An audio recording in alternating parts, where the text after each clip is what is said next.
Okay, so Trump just came out and said he's voting in favor of the 6-week ban in Florida. So he's voting against Amendment 4 that would allow abortions through the entire pregnancy because he's a Florida resident.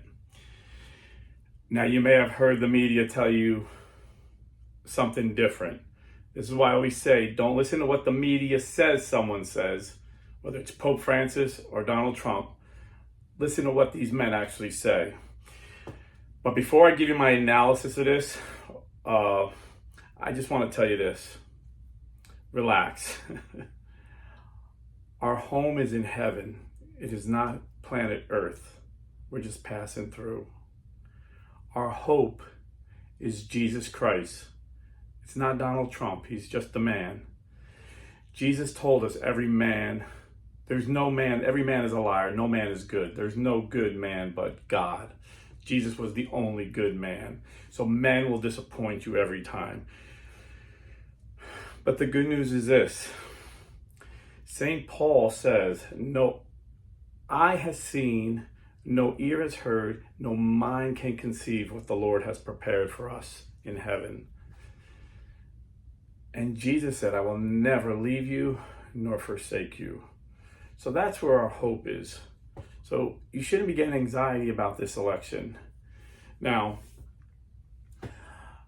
as Catholics, it's our responsibility to vote for the lesser of two evils. Like I said, there's no good man. I'm not good, Trump's not good, you're not good. We're all sinners saved by grace. But we have to use our logic. You know, the Catholic faith is a very reasonable faith, and they expect us to use our brains to see which candidate aligns more with the church's teaching. And I'm going to prove to you that Donald Trump is by far, miles and miles, the lesser of two evils. Now, getting back to this 6-week ban, they asked Trump yesterday, are you going to vote for the 6-week ban? And he says, I'm going to vote for, I think 6 weeks is too short, I'm going to vote for a longer ban. And that was it. And then today, he said he's going to vote for the 6-week ban. So how is that so difficult to understand? Number one, let me just back this up a little bit. This happened in Florida. And I pay attention to politics. And I didn't know about Amendment 4 until a couple of weeks ago when my priest told us all to vote against Amendment 4 because it allowed abortions through the entire pregnancy. And all the bishops in Florida are telling their priests to tell their congregants to vote against Amendment 4. So I didn't even know about it. And that's because I work for a living. You know, I do this as a hobby. I work for a living, you know, and, you know, I'm busy with life. So imagine Donald Trump running for president. Unlike Joe Biden, who's been on a beach, literally vegetating on a beach for the past 2 weeks while the world's blowing up, Donald Trump is like in 3 different states a day, literally campaigning in 3 different states.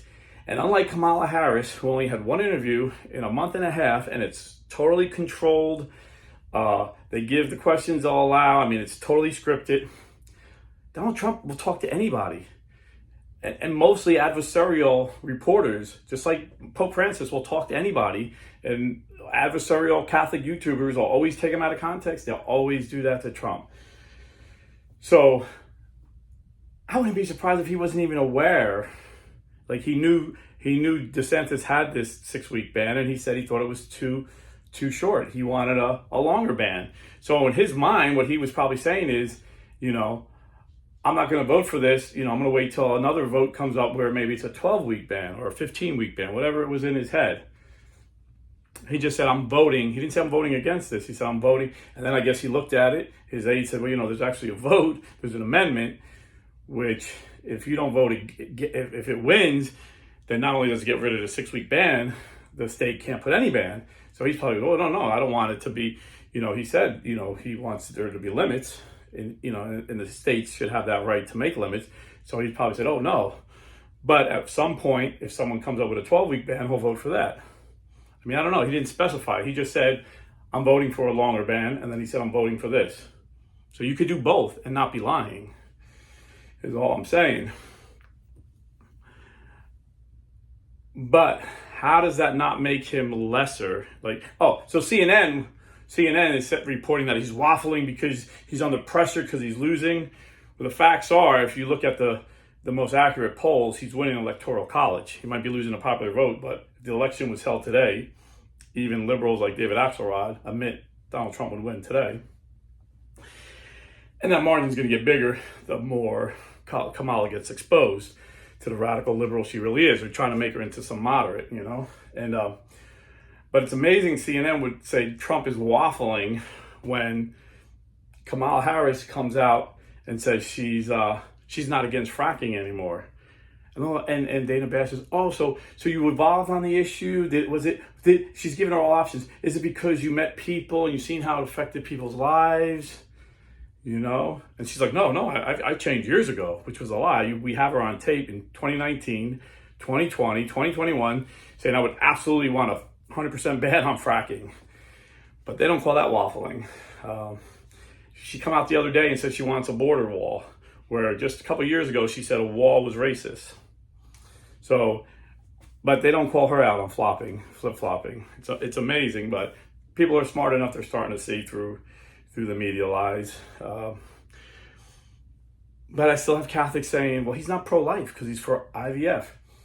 Honestly, I bet he doesn't even understand the science of IVF. And he definitely doesn't understand the theology, in vitro fertilization, where they take multiple eggs knowing that most of them will die. And these are living lives, scientifically and theologically. So, he's wrong. He's wrong. But did you think you were voting for a Catholic priest or a Catholic bishop? This is Donald Trump. He's never proclaimed to be a Catholic and never proclaimed to be a great Christian or a great religious guy. He just says it's common sense that it's murder when the baby is, a couple pounds. That's his view of it, Like the Democrats he thinks are extreme. It blows his mind that the Democrats would allow abortion through the 9th month. So the difference is Donald Trump thinks 6 weeks is too early for a ban, which of course he's wrong. But he said he's going to vote for it because the alternative, unlimited, is a lot worse. And the difference is Kamala Harris wants a national law to ban states from putting any restrictions on abortion, to allow them through the whole 9th month. That's what Kamala Harris will do if she's in.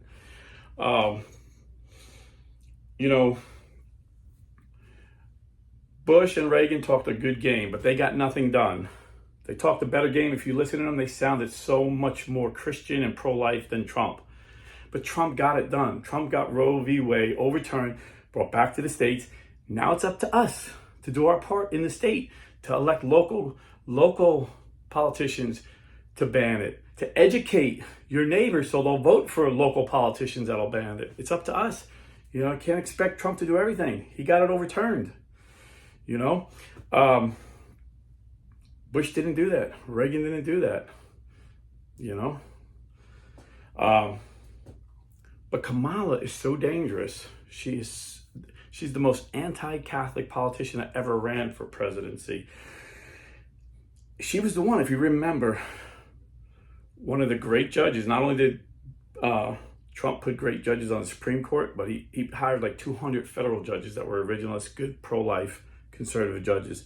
And one of them had to go before Kamala Harris when she was a senator. And she said, I can't vote for you because you belong to the Knights of Columbus. And they hold extreme positions on reproductive rights and marriage. And he said, well, we just hold the same positions as the Catholic Church. She said, well, these are extreme positions. I can't vote for you. So she eliminated her vote. She wouldn't vote for the judge because he was Catholic. This is her. She said it. This girl don't hide her radical extremism. Now she's trying to hide it. But in 2019, she was voted by YouGov, a liberal political website, as the most liberal senator in the United States Senate, based on her votes. She could talk like a moderate now, but her votes prove it. This is just 2019, right before she became vice president.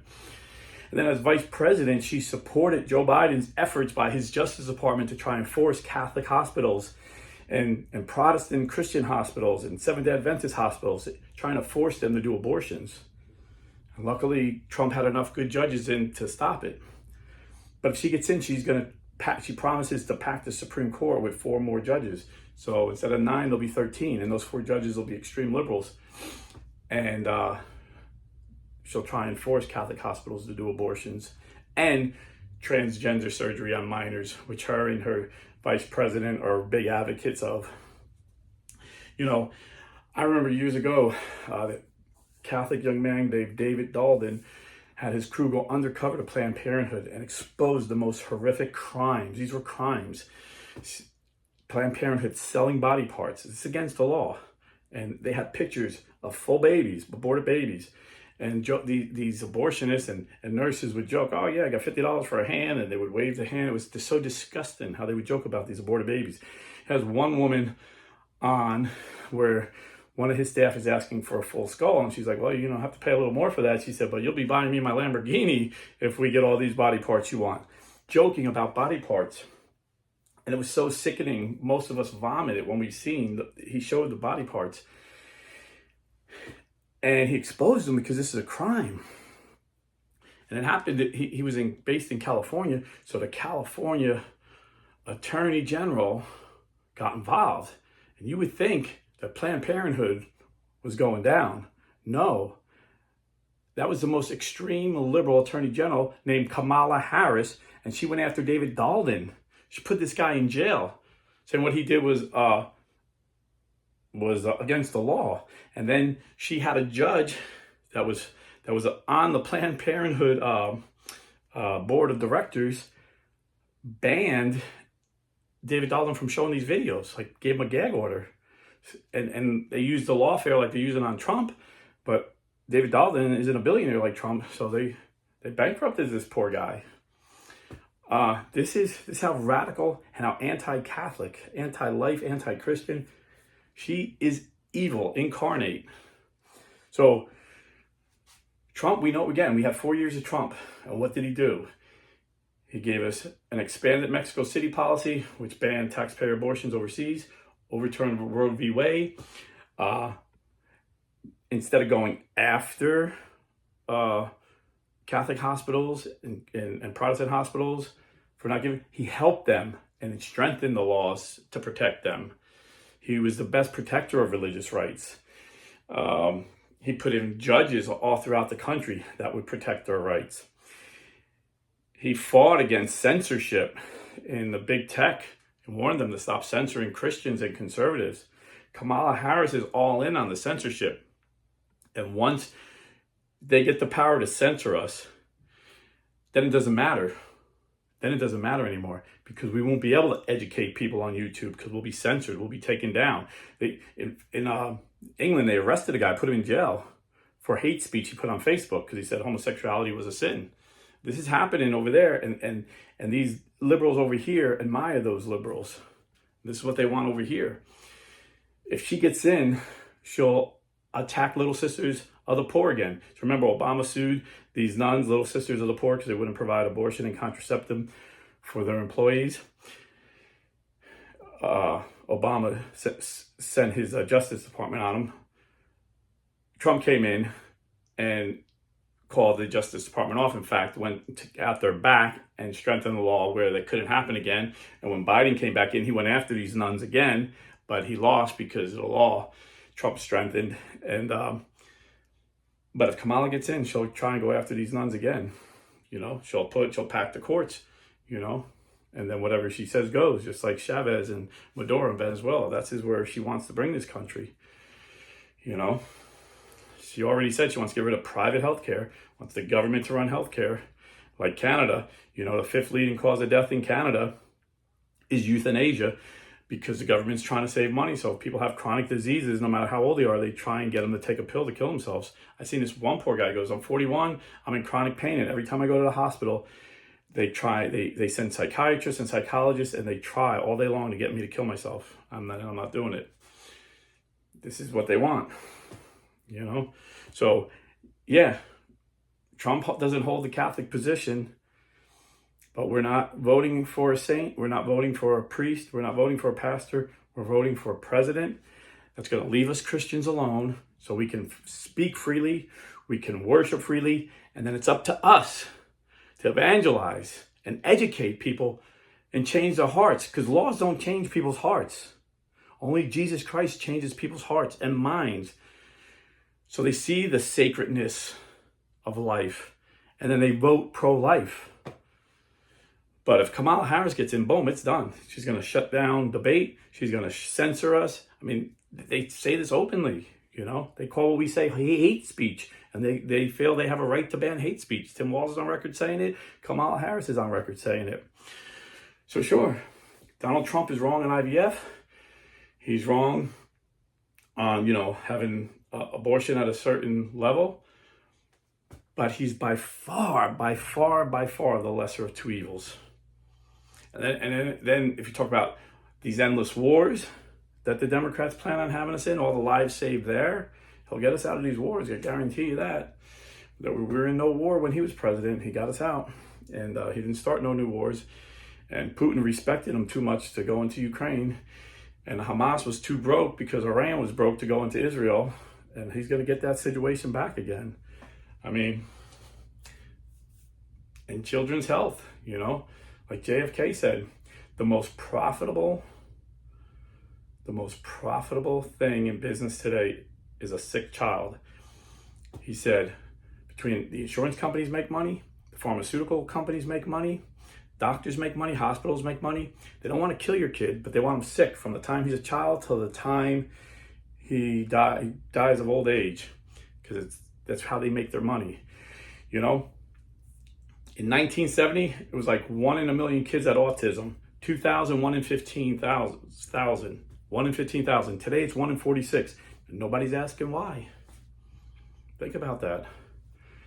And according to the CDC, by 2050, it'll be 1 out of 2.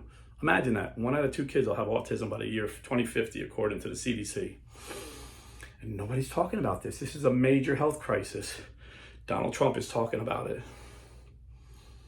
So you want to talk about the lesser of two evils. Don't tell me, well, he's not much less, because he's for IVF. We need to educate him on IVF, At least there's hope because he listens and he has common sense and he has a praying wife. And a praying wife can save their husband. It says it right in the Bible. And we've seen it throughout history. And Melania Trump prays a rosary every day. Melania goes to daily mass.